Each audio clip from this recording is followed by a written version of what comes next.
Okay, good morning, everybody. We're here to discuss, I guess, the meaning and significance of Rosh Hashanah.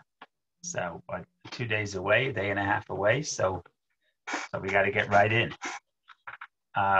There's a lot to talk about, both from the, I guess, literal interpretation of what Rosh Hashanah, what the meaning of Rosh Hashanah is, as well as from the Kabbalistic perspective. We discussed some of it in the past weeks on Fridays, but we can reiterate a little bit, and we can elaborate. And of course, many of this are things that you already know, and we know every year, and we discuss every year. But when the time comes to relive and re-experience the holidays, it's good to get a refresher, not just to remember the ideas, but to try to get into the mood and re-experience it as is the Jewish way. Okay, so if you want to talk about the Rosh Hashanah, the first thing we want to discuss is the concept of a new year. And we said this in the past, but it's good to mention again, that the Jewish people are, I hate to break the news to you, that we are a complicated people, and we don't really have a new year. Most people have a new year, but we can have a new year. A new year would be too simple for us. So instead, we have two New Years. We have one New Year for the months and one New Year for the years. Does that make sense to you? I don't know. I don't know if that's a good. If it does, I don't know if that's a good thing or a bad thing, right? So we know that we have a New Year for the months. The Torah says that the month of Nisan, the month of Passover, the Torah says HaChodesh Hazeh Lachem Rosh Chodashim. This month for you should be the head of months. And that's why in the Torah, when we count months, we count from the month of Nisan, the month of Passover. And not surprisingly, but it's interesting that therefore what we call the Jewish New Year, what we call Rosh Hashanah, the head of the year, in the Torah refers to it as the first of the seventh month. Now, who makes a New Year on the seventh month? Well, of course we do. So that's one way of counting is months. If you count with months, then the month of Passover is the first month. But then we also have another way of counting where we count for the years. And if we count for the years, the new year begins on the first of Tishrei, what is called Tishrei. In the Bible, it's referred to as the seventh month. Many of the Hebrew names of the months that we have today are partially Hebrew, but they really were developed over the period when the Jewish people were in exile in Babylonia. So when they returned from Babylonia, by then they had all the names of all 12 months were used. Before then, not all those names were used sometimes, because like I said, some of them developed as they went along, but in the Torah refers to the months by the number of months since Passover. Okay. So why do we have two New Years? Why do we have one New Year for the months and one New Year for the years? So there are multiple interpretations, but one interpretation is that we are really celebrating. When we look at time not as one-dimensional, but as two-dimensional. When we look at reality is not one-dimensional, it's two-dimensional. And because time is two-dimensional, therefore, we have two ways of counting time and commemorating time, because we have two ways of viewing and appreciating reality. And in short, it's, if you want to call it generally, it's the cycle of nature and the cycle of the miracle. So God creates nature. Nature itself is a form of a miracle, but it's a consistent miracle. You can count on it. You can count on the sun rising tomorrow in the east. So of course, it's God's creation, but it's the natural order. So when we want to celebrate the natural order, we begin to do that on Rosh Hashanah, the New Year. And according to one opinion, that is actually the anniversary of the birth of the creation, more specifically, the anniversary of the creation of Adam. But in general, we celebrate the creation of the world, and that's why we celebrate Rosh Hashanah, the creation of nature. But then there is another dimension in reality, and that is, there is the miraculous. Not everything happens exactly according to the way nature would predict. And there are things that happen that are miracles. It's extraordinary. It's unexpected. And we believe that it is an expression of the divine intervention. And to commemorate that reality, we then have another way of thinking about time, and that is the miraculous. And therefore, when we count time based on the miraculous system, we start with when? What's the head of all miracles? Head of all miracles is Passover, right? So there's an intervention that God intervenes within history and causes the Jews to be liberated from Egypt. So that is not only a one-time event, but that's the beginning of a cycle of time, of a dimension in time, which is there are miracles available in the world. And therefore we have two ways of counting, because we're really commemorating two types of ways, the way God interacts with the world. God expresses himself in the natural order, and to commemorate that, we celebrate Rosh Hashanah, which is the beginning of creation, and creation is the creation of the natural order. And then we talk about Nisan. Even the word Nisan, the Hebrew word Nisan, comes from the word nes, miracle, right? So we call it the month of miracle because that's the miracle of Passover. And that is a separate way of counting time, which begins 6 months later. Okay, so that's just one dimension of these two dimensions of counting time. So that's just how we view reality and how we view, like I said, the two ways of telling time based on the two dimensions of God's expressing himself in this world, both miracle and nature. But now there is also a ramification to our service above, to our relationship with God.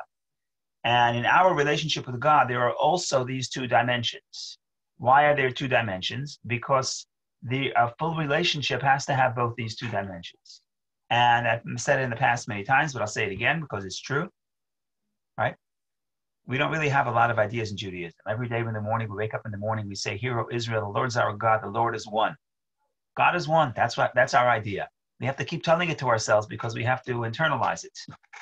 So we don't always hear new ideas. Sometimes it's to internalize the old ideas. So let's think about this for a second. So there's two dimensions, the dimension of the natural and the dimension of the miraculous. So there are also corresponding two ways to interact with God. And one way is that God inspires us. God does something for us. And the other way is that we inspire ourselves. In the language of the Kabbalah, from above to below, that's Passover. And then from below to above, that's Rosh Hashanah. And if you think about it, the Kabbalah talks about that there's two verses. You heard the verse, you certainly heard the verse that discussed one of these verses, but there are really two verses, and we want to compare and contrast. So there's you most likely heard of the verse in Song of Songs that says, "Ani ledodi v'dodi li," I am to my beloved, and my beloved is to me. And it's expressing the love of the man and the woman, the bride and the groom, and it's a metaphor for the connection between God and the Jewish people. But the key of that verse is the order. Ani ledodi, I am to my beloved, and then my beloved is to me. In other words, I take the first step. I express my love. I call my beloved, and then my beloved calls to me. And you must have heard that, according that is written in the sources, that the words "Ani ledoidi v'doidi li," I am to my beloved, and my beloved is to me, is an acronym for the Hebrew month of Elul, which is a preparation for the new year. So, when we prepare for the new year, "Ani ledoidi," I have to reach out to my beloved, and only then does my beloved reach out to me. So that's the model of the new year for the years. That's the model of Rosh Hashanah. But then there's a corresponding verse, there's another verse in the Song of Songs, which is the similar words, but a different order. There it says, "Dodi li," my beloved is to me, and I am to him, meaning my beloved takes the first step. And the commentaries explain that that is referring to Passover. Because Passover, who took the first step in the relationship to get the Jewish people out of Egypt? It was God. God sent Moses to the Pharaoh. God did, performed the 10 plagues. God did the heavy lifting. What did the Jewish people do? Not much. They were mostly passive. Later, they started working. Later, they received the Torah. Later, they start living according to God's commandments. That's the second half of the phrase. First is Dodi li. First is my beloved is to me. And then I am to my beloved. What am I saying? I'm just saying that there are two ways of interacting with God. One is waiting for God to do something for me. And the second is, I don't wait for God. I actually call out to God. And then you have all the metaphors that what is true in the relationship between God and the Jewish people is also true in the relationship in human relationships. And therefore, in human relationships, the same thing is true. There are some relationships where one party of the relationship is more active and the other one is more passive. One party always decides where we're going for dinner and which movie we're going to watch and where we're going to go on vacation. And the other party is very happy to go along because it's much easier not to have to make decisions, right? So you have different families. One family, everybody fights. One family, everybody, we can't decide because everybody has a different opinion. Some families, we can't decide because nobody has any opinion. Everyone says, I don't care. So you can't go try to go on a trip if everyone says, where are we going? I don't care, wherever, right? So luckily, if you have someone who's more assertive and says, okay, we're going to do this, so then at least you know where you're going. But the problem is if one person is always taking the initiative, then it's just a one-way street. It's not a proper relationship. Proper relationship is two-way street. And therefore, because it's two-way street, sometimes the other person takes the first step, and sometimes I take the first step. If I always wait for the other person, or if I always do it myself, it's not a healthy relationship. You need both dimensions. And therefore, Passover, God reaches out to us. Rosh Hashanah, we reach out to God. And therefore, the most important mitzvah, really the only biblical mitzvah, is to sound the shofar. What's the sounding of the shofar? You pick up the phone, you call God, right? God's been calling you all spring, every day. First of all, Passover. Then you go outside in the morning, in the spring, you don't have to do anything. It's automatic inspiration because nature is coming to life, right? You see the flowers blossoming, it's the good weather. It's very hard to be in a bad mood in the spring. You could do it. Some people could do it. I could do it. It's talent, but it's not easy. It takes work. My point is, naturally you're inspired. Why? Because God is shining. Why? Because that's Passover. Then it comes to the winter, to the fall. Here, God is not calling you anymore. Now it's hard work. Now you have to go and plow your field. Now you have to go and sow. Now everything is more difficult. Now if you want to be inspired, you have to pick up the phone and you call God. And that's literally what we're doing with the shofar. We're calling out to God. So that's just by understand what's happening in the entire month of the new year with all the holidays. And that's sort of an introduction to the specifics of Rosh Hashanah. So that's introduction number one. A few introductions, and then maybe we'll have a few minutes for Rosh Hashanah. Another introduction is important to understand is the nature of the month as a whole, because we're starting a series of holidays. And it's almost like the Torah just dropped all the holidays in one month instead of spreading it out more evenly. So now, thank God, we have holidays throughout the winter to help us through the 5 months of the winter. We have Hanukkah just in time for the secular New Year. And then we have Purim. Once, people start getting, they can't wait to Passover. So we have Purim a month before Passover just to get us in the mood. But of course, that is rabbinic holidays. Biblically speaking, there's no holidays in the winter. So you have Passover is in the beginning of the spring. Shavuot is 7 weeks later. And then you have Sukkot and then the high holidays is sort of, in other words, all the holidays is within a 7-month period. In the spring, summer, early fall. And the winter, there's no holidays. Why not? Why can't you spread it out more evenly? So the practical interpretation is because you can't travel to Jerusalem. You can't travel to Jerusalem you can't travel to Jerusalem in the winter, right? And here you get into your SUV, you got a 4-wheel drive, you can drive anywhere. It doesn't matter. The weather doesn't matter. But if you're having a pilgrimage where you're walking to the temple in Jerusalem, which you were supposed to do 3 times a year on the biblical holidays, then if it's cold, if it's winter, you can't walk. It's all mud. And therefore, that's the practical reason where there's no holidays in the winter. But the spiritual reason is because all the holidays of the month of Tishrei, of the 7th month, which means Rosh Hashanah, Yom Kippur, Sukkot, and the final one, Shmini Atzeret, the way it's called biblically, and the way we refer to it today as Simchas Torah, they're all one unit. You can't really divide it. You can't really spread it out and have one a month, right? My father says, why do you have all 4 holidays in 1 month? Spread it out over the whole winter. You get 1 holiday a month. It's much more efficient, much better. Here we have all of the intensity of the holidays all in 1 month.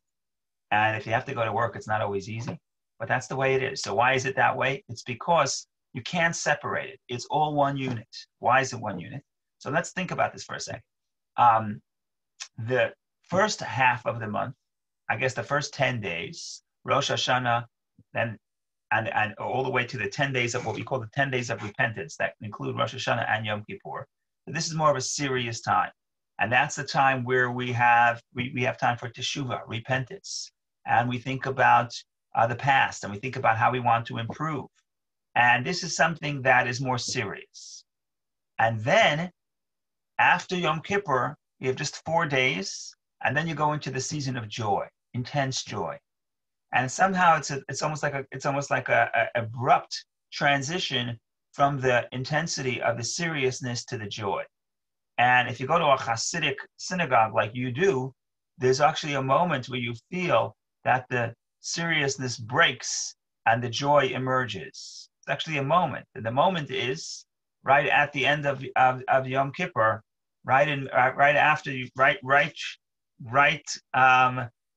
after.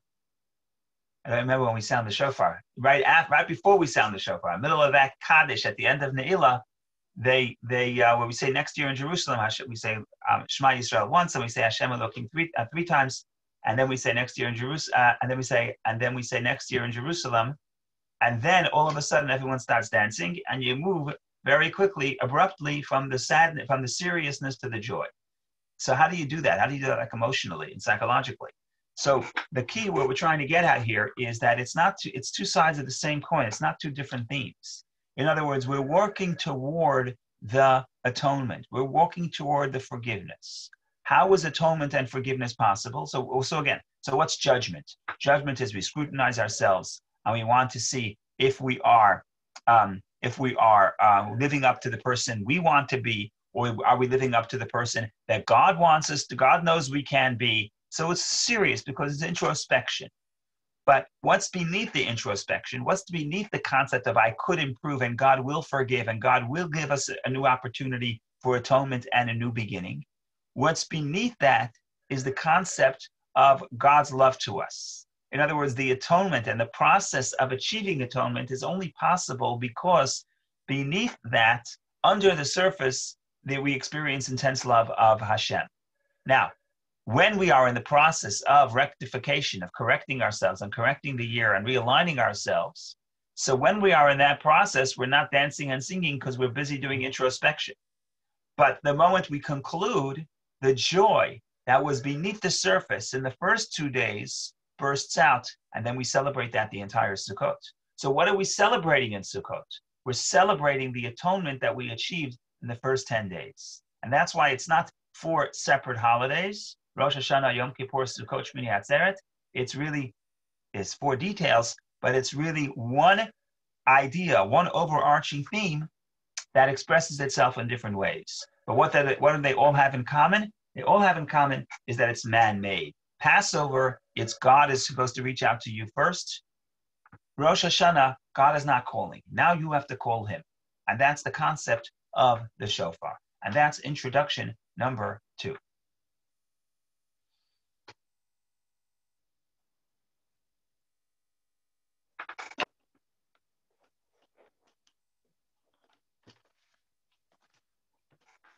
Let's see what's going on over here.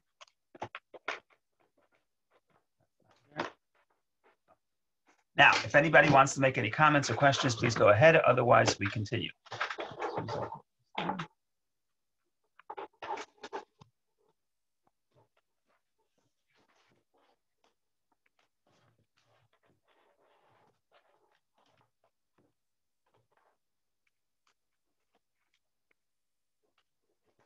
There we go. Much better.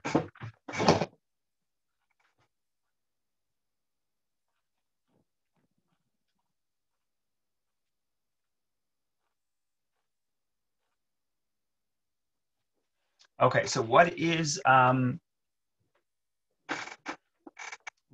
Hashanah? Well, if you open up the prayer book and you open up the Talmud, you would see that Rosh Hashanah is the day of judgment.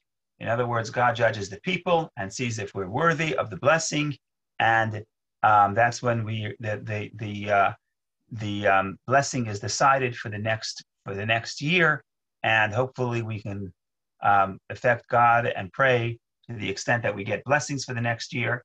And then we have to come back 10 days later, because it's not enough to get it written down in the book of life, but you also have to get it sealed. And as we say in the famous prayer of Unatana Tokef, we say on Rosh Hashanah it is inscribed, and Yom Kippur it is sealed. So it's like you got to come back, you got to pick up the check. So first time you get the check, you go to the secretary, you get the check, and then you got to go get the check signed. You have an unsigned check, it's not going to help you. So therefore, it's not enough to come to Shul on Rosh Hashanah. You also have to come and Shul on Yom Kippur. But it's like a deal with God. You come and you say, look, it's judgment. You come and you want to make sure you get your blessings and you get some forgiveness, and then you try to get out as quick as you can, right? You go to court. You come, yeah, this is a court case. This is a court case. You don't celebrate the court case. You're in, the quicker this is over, the quicker it's over, the happier you are. And that's why when the service finishes a half an hour earlier, everybody's happy. Why? Because it's the court, right? It's the day of judgment. Nobody wants to hang out in the court. You check out as soon as you can. So that's the simple interpretation of Rosh Hashanah. No, but I'm only kidding. I mean to say it's serious. It's about judgment, and it is about judgment because that's what the prayer book tells us.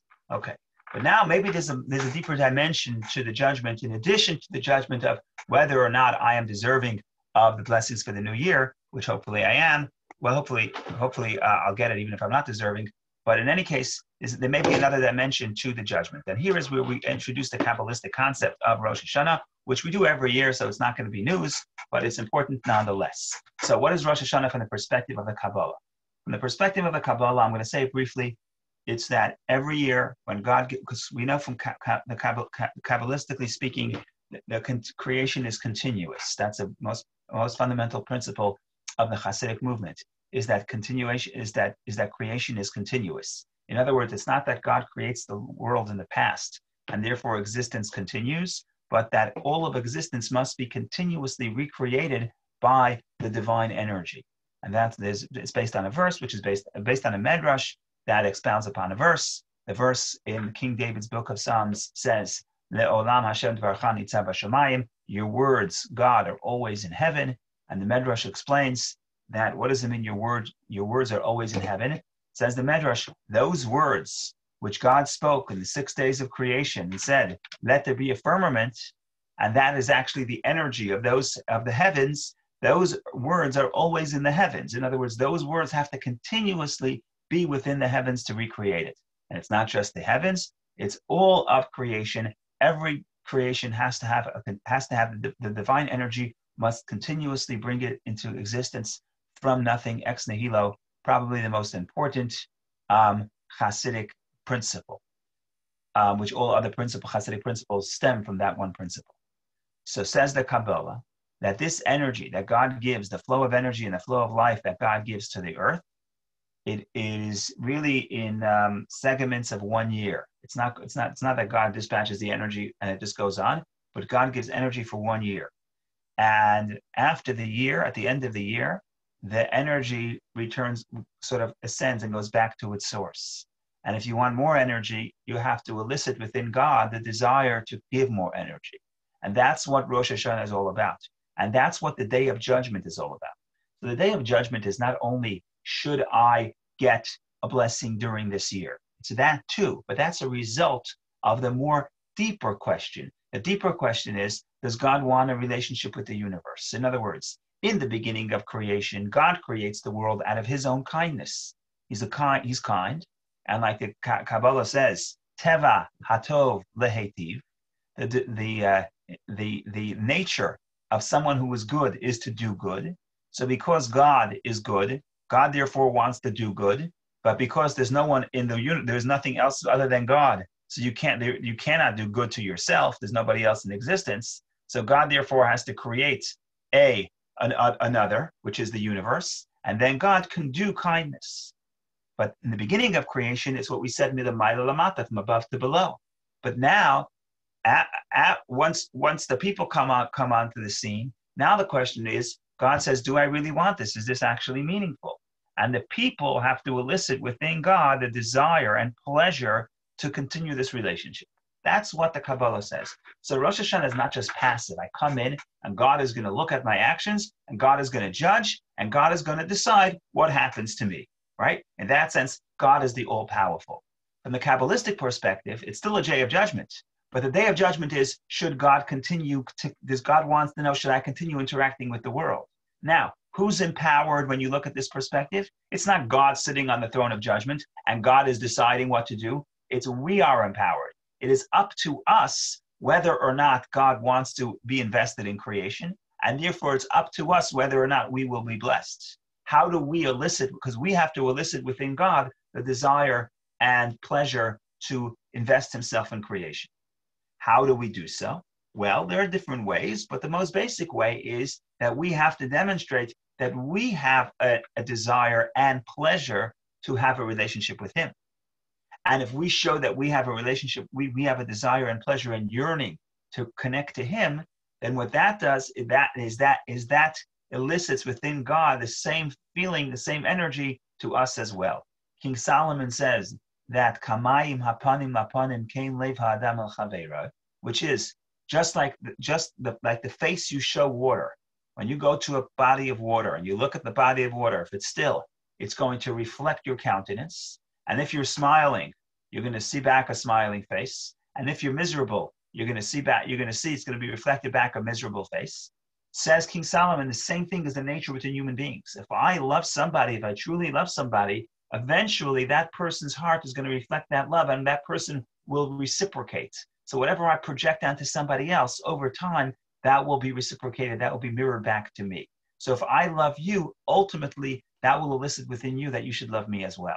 And the same is true, that's so in human relationships, because that's the way it is within God and the Jewish people and the people as a whole. And therefore, when we show God that we are interested in this relationship, that we have a deep desire to relate to him, then that creates within God that energy, that desire, and that pleasure to relate to us as well. And if he wants to relate to us as well, the benefits that come along with it. If God is invested, and that brings along the blessing as well. So if you want to speak about it, this in simple English without the Kabbalistic terms. So what do I need to do on Rosh Hashanah? So first of all, you don't do it this year. That's another whole discussion. But what is the essential mitzvah of Rosh Hashanah? The sounding of the shofar. What sounding of the shofar mean? Sounding of the shofar represents that I am expressing, calling out to God, which means I tell God, I want a relationship with you. I want to connect to you. That's what I'm saying. And that's going to do everything that has to be done mystically. That's going to create God's desire to relate to us. How? Because we sound the shofar and we call to him and we say we want a connection with you. So it's all about the shofar. This year is a little different. We may discuss that, if not now, another time. But it's that desire to connect to God. Okay, fine. That is the shofar. Okay, so what is that in simple English? In simple English, it's that all year, a person can go live many decades, and the person would not necessarily be focused, I'm trying to achieve something. But what is the purpose of everything that I'm trying to do? Why am I investing? Why am I working so hard? Why am I striving for success in whatever arena I am doing so?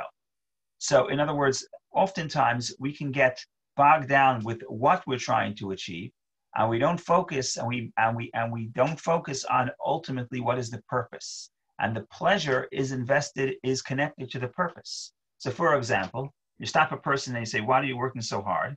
So he says, I'm working so hard. I'm working so hard because I'm doing this all for my family. So then I ask him, no, so when was the last time you spent time with your child or your spouse or your grandmother?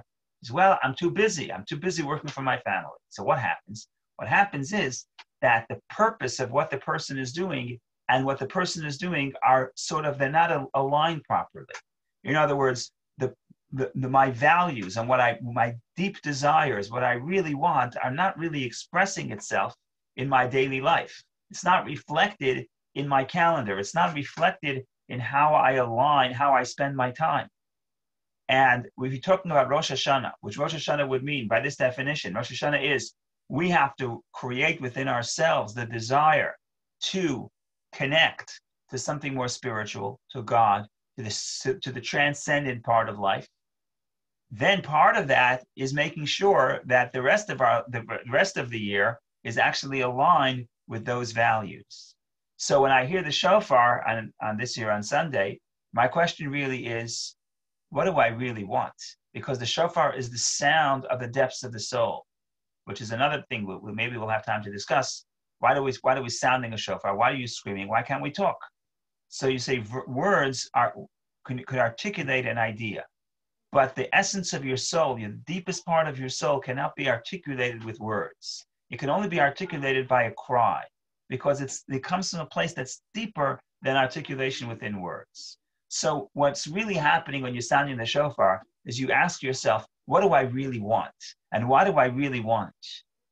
And then the question becomes, that's the first time you hear the shofar. And then the rest of the prayer is, how do I make sure that what I really want should actually affect my daily decisions throughout the year? And that's really the Kabbalistic meaning of recreating God's desire and pleasure within the universe. But we have to do it. And the way we do it is because we have to realign our desire and our pleasure in the relationship with God. What do we really want? Do we really want just the physical pleasures, or is there more of a meaningful existence that part of our soul, the deepest part of our soul, yearns for? And we really want to connect to that yearning within our soul. So that is how we think about judgment in the conventional interpretation, which is, and they're both true. It's not one is true, one is not, but true, is that on Rosh Hashanah, God will judge us. So he wants to see our spiritual state, and then we get the blessings corresponding to whether or not we're deserving. But that's one dimension. Another dimension is that the Kabbalistic dimension is that the judgment is much deeper. The judgment is not so much, will I get something specific? Will I have enough? How much money I'll make this year? How much my doctor bills will cost this year? Who knows? Maybe this year my dental bills will go down, right? I'll be healthier, right? So that's a practical, specific question. The Kabbalistic idea is that question is true, but that's a result of a much deeper question. The deeper question is, how deep is my how deep is the energy? In other words, how do I make sure that God wants to be invested in this relationship with this universe? Because as we elaborated upon, we discussed the Kabbalah of Rosh Hashanah the last 2 Fridays. As we elaborated upon, for God, the investment in the universe is a descent. It's like you playing in the sandbox.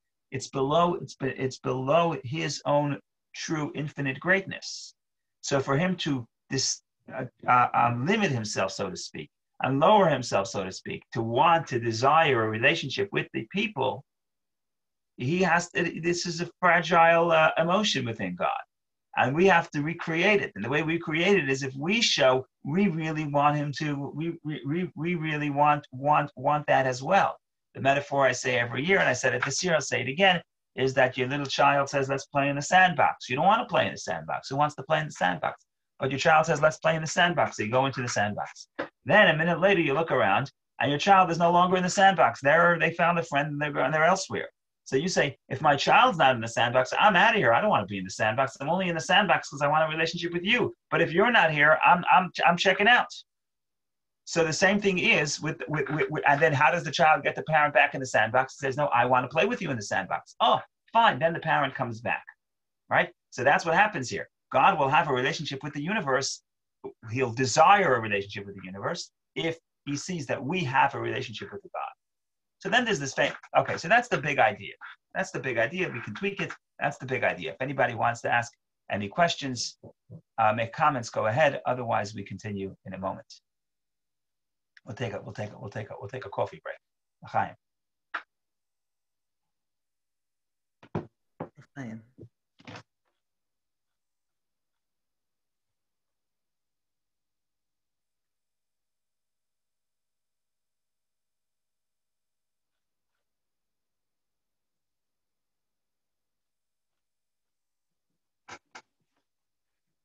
Okay, let's talk about a little bit about.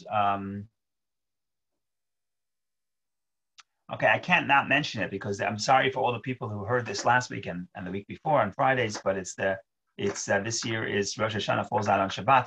So we don't sound the shofar on Shabbat, we sound it on Sunday. So almost like Rosh Hashanah, the first day, which is the biblical day, it's almost like it's missing this great effect of drawing down God's pleasure. And the big Kabbalistic question is, how is it possible that that this year we'll be missing something so profound as the effect of the shofar? If the shofar represents God's drawing down God's desire within the universe, which then becomes the drive for everything else, all the energy, all the renewed energy that a person could achieve in the new year is all drawn down through the shofar. But if there's no shofar this year, how does that take effect? Well, we do it the second day, but what about the first day? So the Kabbalah says that whatever is achieved on the first day through the shofar, and on most years through the shofar, would be achieved on the second day, will be achieved this year through the effect of Shabbat itself. So in other words, Shabbat can serve for a substitute for the shofar. Why? Because Shabbat has the same theme as the shofar. In what way? Shabbat is very different. Shabbat is about relaxation. Shabbat is about leisure. Shofar is about a call to action. Shofar is about waking you up from your sleep. Shabbat is about resting, right? So it seems actually very contradictory.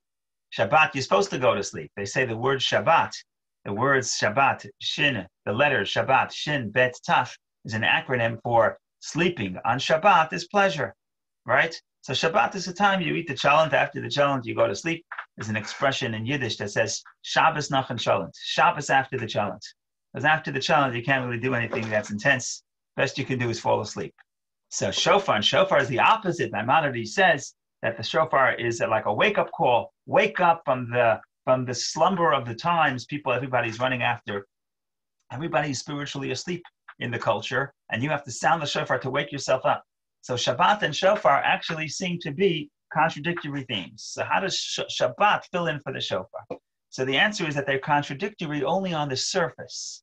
In other words, the way they achieve their goal. But if you go beneath the surface, they actually both achieve the same goal. They just do so. They get to the same destination by different means. So we said, what's the purpose of shofar? What does it do? It awakens within God the pleasure of wanting to invest and have a relationship with the world. Because when he sees that we are calling to God, and we desire him, then he desires us. So in language of the Kabbalah, Shabbat is about, shofar is about drawing down the pleasure. Okay. Now, what is Shabbat? Shabbat is about pleasure. Shabbat is stop working so hard and start enjoying the fruits of your labor. Why? Because that's what God did. 6 days a week, God worked. And on the seventh day, he said, we're going to now get in touch with the meaning and the purpose of the universe, which will give me pleasure.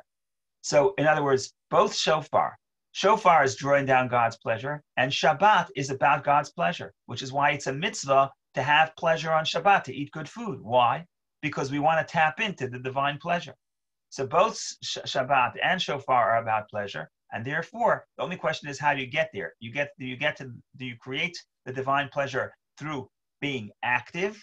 That's on most years, or through being passive, which is this year, which is another whole discussion, which we're not going to get into. But ultimately, we're getting to the same destination. In other words, same destination, which is the pleasure. Okay. So I'm going to say one more point about the shofar, and then we will take a break to internalize it, and then on Rosh Hashanah we'll internalize it. But just to put it out here. So, what is one of the things of the shofar? Themes of the shofar is meitzar, straits, narrow places. Right before we sound the shofar, we read verses from the Torah, and one of the verses we read is Min ha-meitzar karatiyah anani b'merchavka. I call out to God out of distress, and God will answer me b'merchav, from the expanses. In other words, we call out to God in distress, and when we call out to God in distress, then God answers us and brings us to a place of expanse, of breadth, and that represents no limitation. That represents that we can achieve what we need to achieve. So the Talmud and the Medrash point out that in some sense, that's really what a shofar is. If you look at a shofar has a narrow place. That's how it creates the music, if you can call it music. That's how it creates the cry. That one side is narrow and the other side is wide. And that's how it works. That's how it goes. And the Talmud says that this represents that a year that is narrow in the beginning becomes wealthy in Hebrew, Rasha. A year that's impoverished in the beginning will become blessed at the end. In other words, in the beginning of the process, you have to go through, your psychological state has to be like the shofar. You have to begin with poverty. You have to begin with humility. You have to begin with distress. And then once you achieve that, you must achieve that distress, that humility, that feeling of pain in order to get to the wealth, to the breath, to the expanses at the other side of the shofar. So it's not just a physical shofar, which just happens to be one side is narrow, one side is wide in order to be able to produce sound, but the shofar is really a metaphor for what our psychological state has to be. And therefore, the Kabbalah says in the beginning of the year, it's not about myself, it's about nullifying myself, it's about connecting to God, it's about putting myself aside. If I am minimized, if I am insignificant in the beginning of the year, then after that, doesn't have to be the end of the year, the last month of the year. It can be immediately after the beginning, you can already reach the expanses. That's what the Kabbalah says. I want to just try to translate this into simple English because my job is to tell you what the Kabbalah says and then also maybe to try to translate it, or at least one translation. Everyone can offer their own translation. My translation is as follows. My translation is that person is a person, what person achieves, right? You achieve whatever you achieve and you attain a certain degree of success. What's the problem with the success? The problem with the success is that a person could become complacent. I am what I am. This is how much money I have in the bank. This is how kind I am. This is how wise I am. This is the amount of friends I have. This is what I do for the community. Whatever you do, whatever you achieve success in your life, that success, the problem with that is, it's almost like the success traps you in its own model. It doesn't allow you to grow in new ways, right? If I'm good at this, I'm not going to try something else. So in some sense, the feeling of success success also could rob, doesn't have to, but success could rob of ambition, right? What is that feeling of ambition? Feeling of ambition is, I'm not happy with my circumstances. I want more. I can have $1 billion, but what's $1 billion if my neighbor has 3 billion? I feel like I have nothing. And that motivates me to wake up at 5 o'clock in the morning to try to double my wealth, right? So ambition is a beautiful thing because if we would not be ambitious, we would still be living in the caves, right? We wouldn't have the phone to do the Zoom, right? So in other words, ambition is what creates progress, not just physical progress, but also spiritual progress. What do I mean by spiritual progress? If I'm not happy with the way I am, that's going to be the motivation to get me to improve.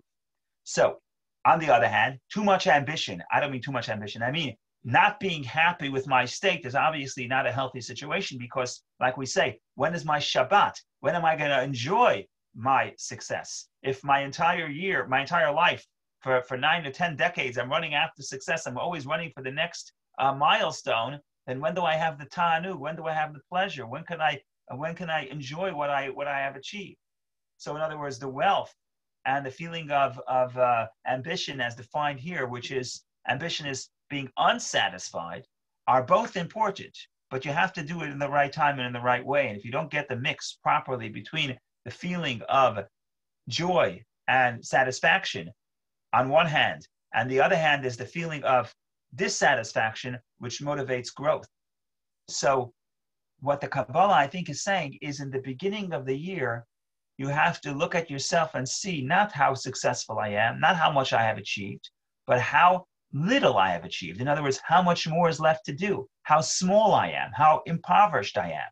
And that's the Rasha, that's the Rasha, not Rasha with an ayin, which means wicked, but Rasha with a hey, which means poor.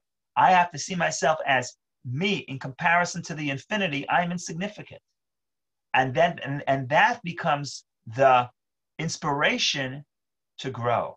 And that becomes the inspiration to achieve the wealth, to achieve the expanses. So that's what we're saying here. The shofar is a psychological state. In the beginning of the year, I say, I am unhappy with my spiritual state.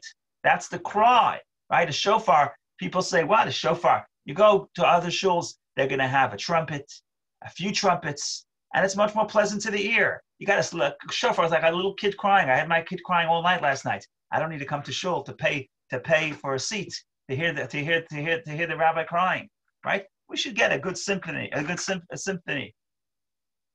Why do I have a cry? The answer is because if you want to achieve the wealth, you have to hear the cry. You have to feel the place within yourself that is unsatisfied because it feels that it is not the way it should be, because it's not living up to its full potential. And nobody's living up to their full potential, because your full potential is infinity, because you have a part of your soul. Your soul is part of God, which is infinite.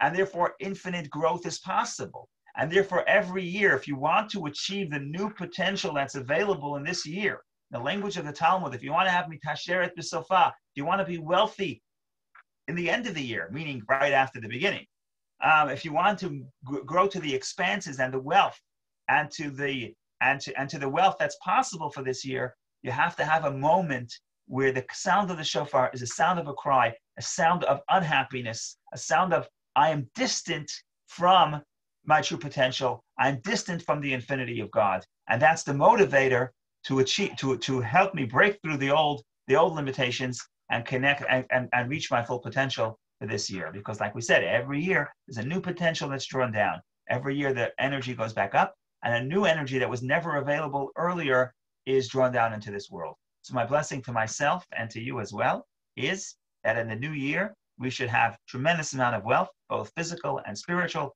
expanses. But to do so in the beginning, we have to touch the part of our soul that's crying. Why is it crying? Because it's longing. What is it longing for? It's longing for the infinity of God. It's looking for breath. It's like we're too limited in this space. We want to connect to the infinity of God. And if you feel that space of distress when the rabbi is sounding the shofar, whether you're in shul or you're in the shofar in the park or you're a shofar at home, whatever you're going to do this year, when you feel that pain, that distress actually leads and will bring you to the expanses and to the wealth and to blessings on all fronts this year, both physical and spiritual in all dimensions. So thank you for joining. Have a wonderful day and a wonderful year. Shana Tova Metuka. Happy, healthy, sweet New Year. Anybody has any questions, comments, jokes, contradictions, anything is good.